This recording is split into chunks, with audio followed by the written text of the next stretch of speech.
Today, I'm going to show you how to turn water into wine. Start by taking a thin plastic container. Then, using a pair of scissors, cut out a piece which is completely flat, like this. It needs to be slightly bigger than the diameter of your glass. Next, take a glass and fill it up with wine, right to the brim. And do exactly the same with a second glass, but fill this one with water. Then, take your thin piece of plastic, place it over the top of the glass with water, and carefully hold the plastic onto the glass and turn it upside down. Then sit this glass on top of the wine glass with the plastic in between. If you like, you can use a bit of kitchen paper to mop up any spills.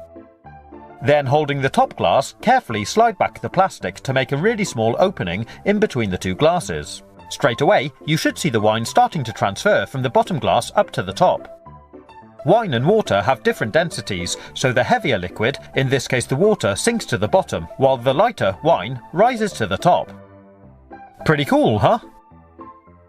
It takes about 10 minutes, and after that, we've turned our glass of water into wine. I'm bored. Are you bored? I'm bored.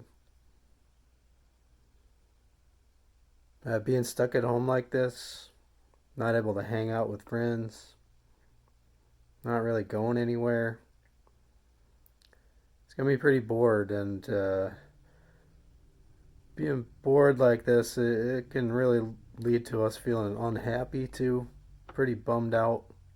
I think this last weekend, things really started sinking in even more for me, and I started going a little stir crazy. It's like just nothing exciting ever happens. Like, I get excited about going outside to check the mailbox. I think I have to mow the lawn soon, and I'm kind of looking forward to that.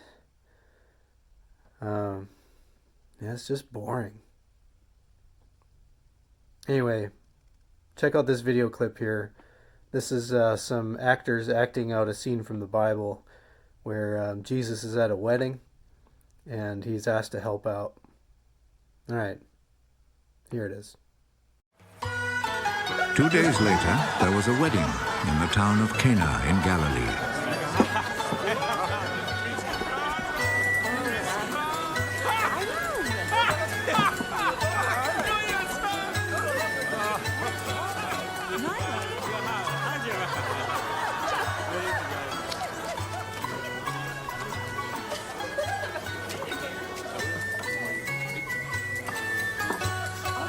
Jesus' mother was there. And Jesus and his disciples had also been invited to the wedding.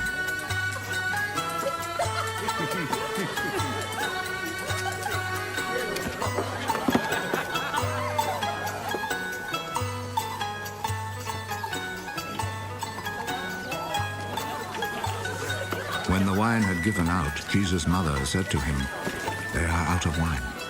Madam, what do you have to do with this? My time has not yet come.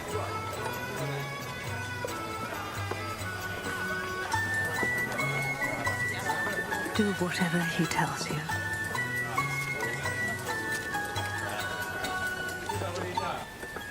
The Jews have rules about ritual washing, and for this purpose 6 stone water jars were there, each one large enough to hold between 20 and 30 gallons. Fill these jars with water.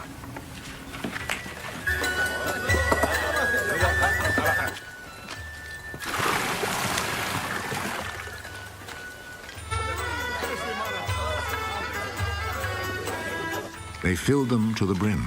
Now draw some water out and take it to the man in charge of the feast.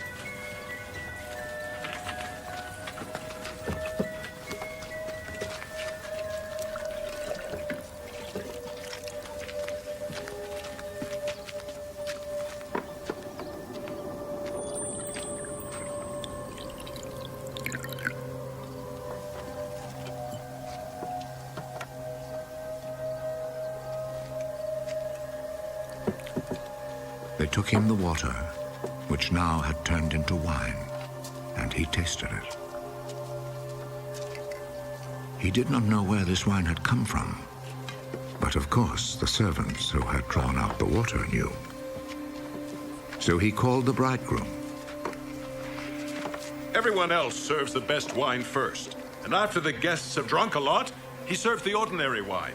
But you have kept the best wine until now.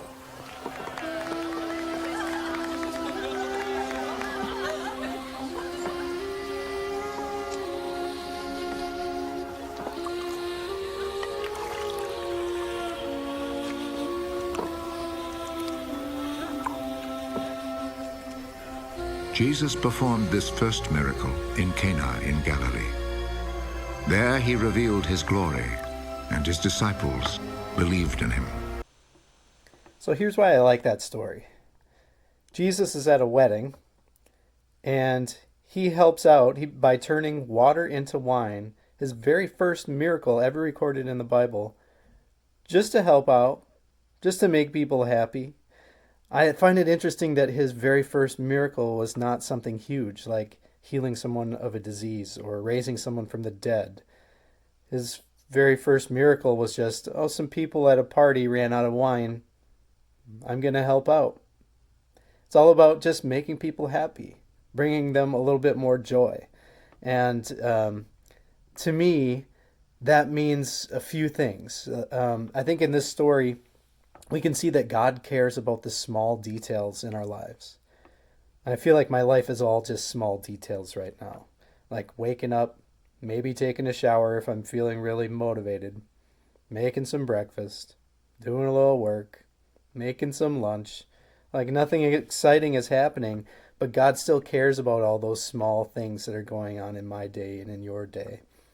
I think this story also tells us that God cares about our happiness. God wants us to be happy. God wants us to experience joy. And I think it tells us too that God can turn ordinary things into special things. A lot of my days feel really ordinary right now, and I bet yours do too. But you can find special things within the ordinary too. I want to tell you a story about that. This has happened to me just in the last day. So yesterday I was feeling extra bored and just kind of bummed out and looking for something exciting, just wondering, like, is there anything cool that's going on that I could focus on for a while? And if you know me, you probably know that I love the outdoors. I love wildlife, nature, and just across the street from my house here, there is a small creek, and not real big or anything, but my kids love to play around in there and stuff. We build dams and that kind of thing. And yesterday, as I was thinking, I wish something cool would happen around here, I get a text from my neighbor that says, there is a beaver living in our creek now, just a couple houses down. Yeah, I couldn't believe it. A beaver. Let me show you. So check this out. Just 2 houses down from us, along the creek, this is where a beaver's been living. There's some wood chips. Look, it's chewed down some trees over here. It's built a dam in the creek, and last night I saw it swimming. I don't know how it got this far up just a little creek, but it's been really exciting to check on this beaver and try and spot it. I'm kind of obsessed with it, as you can probably guess now. The kids and I are coming out here all the time to try and spot it. Say hi, kids. 2/3 of my kids there. So this is something really cool that's happened just in the last day here. So there are a lot of ways that we can experience joy in the ordinary. I think one of the things we can do is just try to notice more things around us, like the beaver in the creek. For me, just notice some of the cool things that are around you that you might not have noticed otherwise. Second, you can always ask God to bring you some joy out of a boring situation, out of a tough situation. God is there with you. God cares. Just ask and see what happens. And then third, and this is going to be our challenge for this week, one thing that can bring us a lot of joy is if we take the focus off of ourselves and we focus on other people and on blessing other people, doing something kind for other people. And so what I want you to do this week is I want you to take at least one day this next week before we meet again on Wednesday, and I want you to take like 5 of some small object. It could be like rocks or paper clips or I don't know. whatever you got. It doesn't matter what it is. Just 5 small things that you can fit in one of your pockets. And I want you to put those into your left pocket. Then throughout the day, I want you to think of 5 ways that you could do something kind for another person. Like maybe you could write a letter to somebody. Maybe you could drive to a friend's house and chalk some nice messages for them on their sidewalk. Maybe you could just call and check in on a grandparent or whatever it is. Come up with your ideas. Find 5 ways in that same day to bless other people, to do something kind for them. And each time you do one of those kind things, I want you to take one of those objects from your left pocket, move it into your right pocket. And that'll be a way of just kind of keeping track. And I think through doing those 5 kind things, you're going to feel happier. You're going to feel a little bit more joy. So that's your challenge for this next Wednesday, is to do those 5 kind things for somebody. Yeah, that's what we've got for this week. Look forward to hearing about your experiences doing kind things for others, and hope that you're able to find some joy this week. So may God bless you, may God fill you with joy, and may that joy spill over into the lives of other people that you do kind things for this week. All right, have a great week, everyone. See you later.